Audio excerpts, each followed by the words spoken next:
Student, आज हम लोग रेडॉक्स रिएक्शन के बारे में पढ़ेंगे।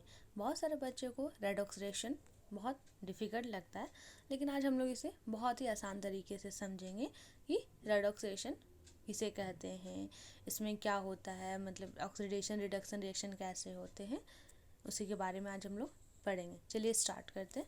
रेडॉक्स रिएक्शन क्या होता है, पहले हम लोग इसको डेफिनेशन देखते हैं कि क्या बोल रहा है डेफिनेशन में। तो many chemical reaction involve transfer of electron from one chemical substance to another. These electron transfer reaction are termed as oxidation reduction reaction या redox reaction। इसमें कह रहा है कि कोई भी रिएक्शन जब हम लोग लेते हैं उसमें जब इलेक्ट्रॉन का ट्रांसफ़र होता है एक केमिकल रिएक्शन से दूसरे में, उसी को हम लोग रेडॉक्स रिएक्शन कहते हैं। तो ये तो डेफिनेशन था, लेकिन समझ में नहीं आया कि फिर इसमें ऑक्सीडेशन क्या होता है, रिडक्शन क्या होता है। तो देखिए यहाँ पे देखते हैं, जैसे कोई भी केमिकल रिएक्शन ए लेते हैं और बी रिएक्टेंट है, और ए और बी जब रिएक्ट करके प्रोडक्ट बनता है। तो ए कोई कंपाउंड है और बी कोई कंपाउंड है। जब दोनों कंपाउंड को मिलाते हैं तो ए और बी बनता है। लेकिन यहाँ देखिए कैसे कि इसमें क्या हो रहा है कि इलेक्ट्रॉन ट्रांसफ़र हो रहा है। जैसे ए कोई कंपाउंड है, उसमें से एक इलेक्ट्रॉन निकलता है तो ए पॉजिटिव आता है। तो उससे ये हो रहा है कि इन्होंने ए कंपाउंड के एटम वो इलेक्ट्रॉन को लॉस करते हैं और ऑक्सीडेशन नंबर इंक्रीज करते हैं। यहाँ पे कोई भी चार्ज नहीं था, मतलब यहाँ 0 है और यहाँ से A+1 आ गया, मतलब इंक्रीज इन ऑक्सीडेशन नंबर। उसी तरह कंपाउंड बी है, इसने क्या किया कि अपने एक इलेक्ट्रॉन को गेन किया। जब कोई भी इलेक्ट्रॉन गेन करते हैं तो उसके ऊपर निगेटिव चार्ज होते हैं, तो रिडक्शन होता है गेन ऑफ इलेक्ट्रॉन और डिक्रीज इन ऑक्सीडेशन नंबर। यहाँ 0 था, 0 से माइनस, जब भी हम लोग 0 से निगेटिव की ओर जाते हैं तो वो घटता है नंबर, तो उसी ये होता है रेडॉक्स रिएक्शन। लेकिन ये इससे भी और आसान तरीके से, ये तो रेडॉक्स रिएक्शन कहते कि इसे कैसा दिखता है उसके बारे में हम लोग जाने।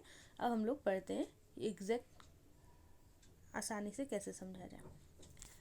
तो देखिए ऑक्सीडेशन एंड रिडक्शन, हम लोग डेफिनेशन समझिए रेडॉक्स रिएक्शन होते क्या हैं। जैसे ऑक्सीडेशन रिएक्शन में क्या होता है, there are 4 concept for oxidation and reduction reaction.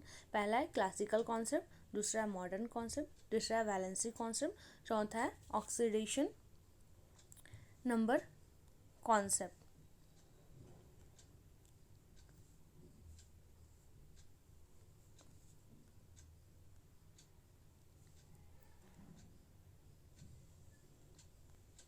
तो फर्स्ट में हम लोग पढ़ते हैं क्लासिकल कॉन्सेप्ट में ऑक्सीडेशन नंबर के बारे में।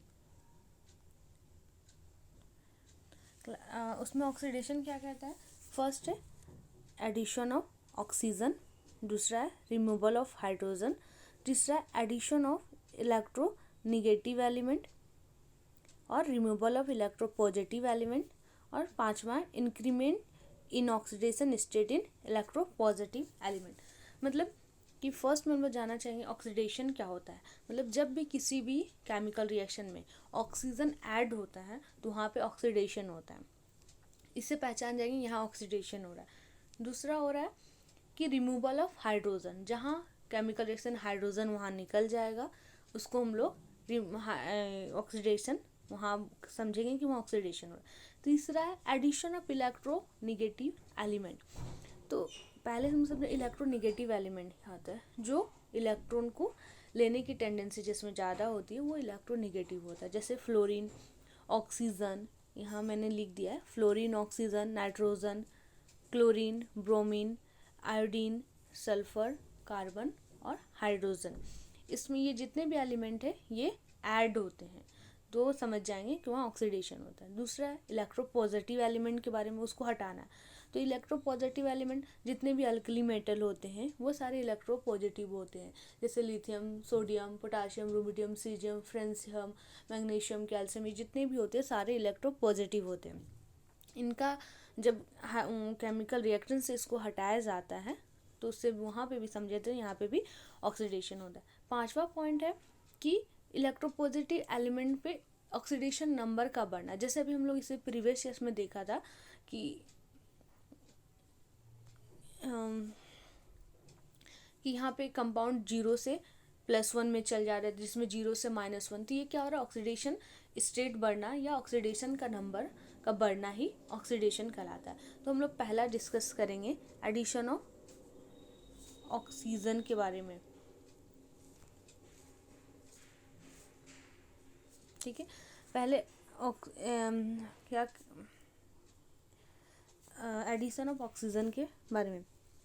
जैसे यहाँ पे 2 कंपाउंड लेते हैं, जैसे Mg+O2, जब इसको कंबाइन किया जाता है तो MgO, तो इसमें देखते हैं कि Mg एक सिंगल एटम था, उसको ऑक्सीजन से जब रिएक्ट करवाया तो MgO, तो इसमें क्या होगा, ऑक्सीजन ऐड हो गया, तो ये बन गया MgO।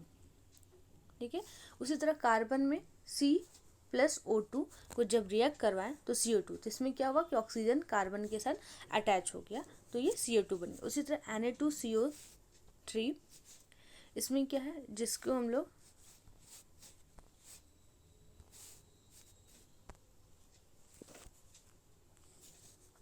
सोडियम सल्फाइड कहते हैं, इसमें H2O2 हाइड्रोजन पेरोक्साइड को जब रिएक्ट करवाते हैं तो Na2SO4 + H2O बनते हैं, इसमें क्या हुआ, यहाँ पे SO3 थे और यहाँ पे SO4 हो गया, मतलब एक ऑक्सीजन का एड हो गया।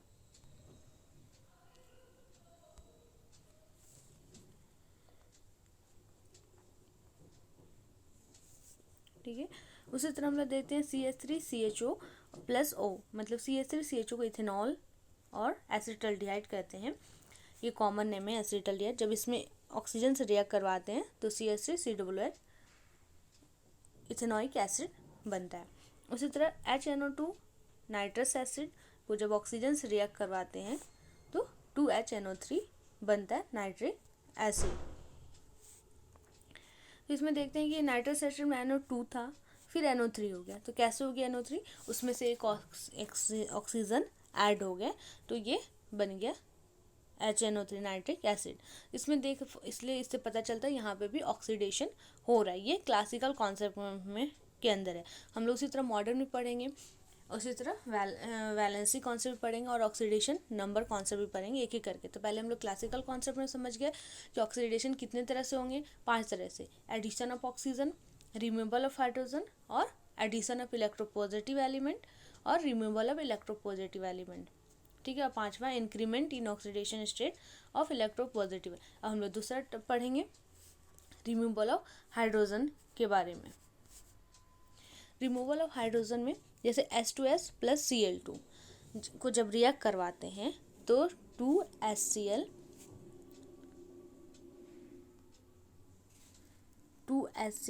Cl2 में 2HCl + है, तो इसमें आपको बताइए कि कौन सा इलेक्ट्रोनेगेटिव एलिमेंट है और कौन सा इलेक्ट्रो पॉजिटिव एलिमेंट है।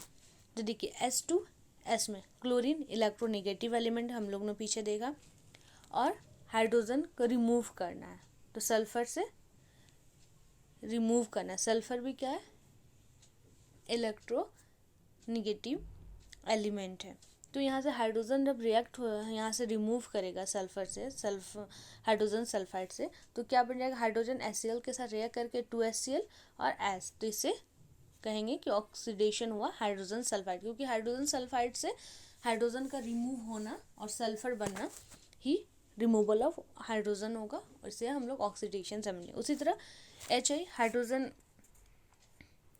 आयोडाइड में जब O2 का रिएक्ट करवाते हैं तो हाइड्रोजन आयोडीन से रिमूव होकर H2O में के फॉर्म में निकलेगा और 2HI, तो इसमें हम लोग समझेंगे कि ऑक्सीडेशन हुआ है HI का।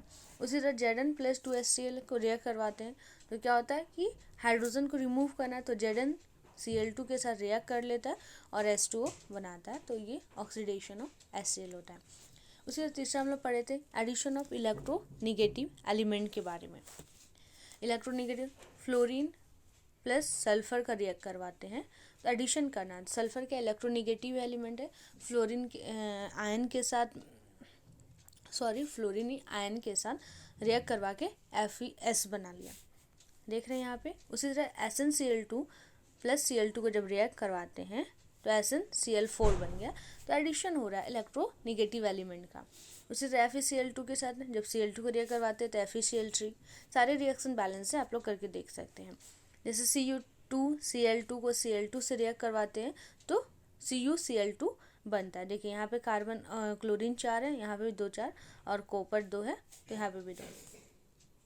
ठीक है, उसी तरह आगे हम लोग पढ़ेंगे removal of electro positive element. अब इलेक्ट्रो पॉजिटिव एलिमेंट को हटाना है, तो इलेक्ट्रो पॉजिटिव एलिमेंट हम लोग जानते हैं सारे अल्कली मेटल होते हैं।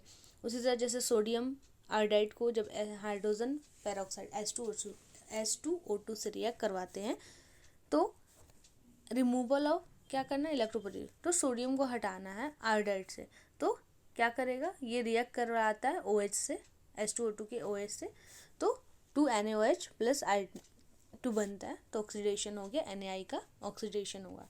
फिर से 2Ki का Cl2 से रिमूवल करवाते हैं तो 2KCl प्लस I2 बनता है।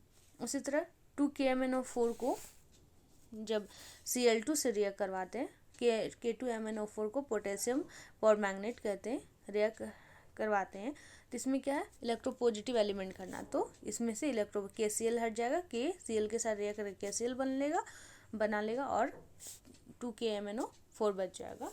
तो यही होता है रिमूवल ऑफ इलेक्ट्रोपॉजिटिव एलिमेंट। पांचवा, increment in oxidation state of electropositive element. जैसे CnCl2 में Sn क्या है, इलेक्ट्रोपॉजिटिव है, और क्लोरीन क्या है, इलेक्ट्रोनिगेटिव है। तो इसमें जब क्लोरीन से रिएक्ट करवाते हैं Cl2 से, तो यहाँ पे इसमें इसका ऑक्सीडेशन नंबर, आगे हम लोग पढ़ेंगे ऑक्सीडेशन नंबर कैसे निकलते हैं, पहले आप समझ लीजिए। जैसे Sn2 प्लस का, इसमें Sn का ऑक्सीडेशन नंबर +2 है, और यहाँ पे SnCl4 से रिएक्ट करने के बाद Sn+4 बन जा रहा है, तो इसे यहाँ पे 2 से 4 हो जा रहा है। तो ये क्या हो रहा है, ऑक्सीडेशन नंबर का इंक्रीमेंट का मतलब होता है बढ़ना, तो इससे ये भी पता चलता है यहाँ पे भी ऑक्सीडेशन हो रहा है। तो इतना हम लोग समझ गए अच्छे से कि ऑक्सीडेशन रिएक्शन किसे कहते हैं, ये क्लासिकल कॉन्सेप्ट के अंतर्गत। उसी तरह क्लासिकल के अंदर रिडक्शन किसे कहते हैं उसके बारे में हम लोग कल डिस्कस करेंगे। इसमें लिखा है कि नीचे का मेन पॉइंट है कि this substance which bring oxidation is non oxidising agent. ऐसे सब्सटेंस जो ऑक्सीडेशन लाते हैं उसे हम लोग ऑक्सीडाइजिंग एजेंट कहते हैं। तो ऑक्सीडेशन कैसे लाते हैं, एडिशन ऑफ ऑक्सीजन करके, या हाइड्रोजन को रिमूव करके, या इलेक्ट्रोनिगेटिव एलिमेंट का एडिशन करके, और इलेक्ट्रोपॉजिटिव एलिमेंट का रिमूव करके, और ऑक्सीडेशन स्टेट में इंक्रीमेंट करके भी हम लोग ऑक्सीडेशन को देख सकते हैं। ठीक है, आज के लिए इतने ही। Thank you. आप लोग को अगर समझ आए तो आप लोग कमेंट कीजिए। Thank you.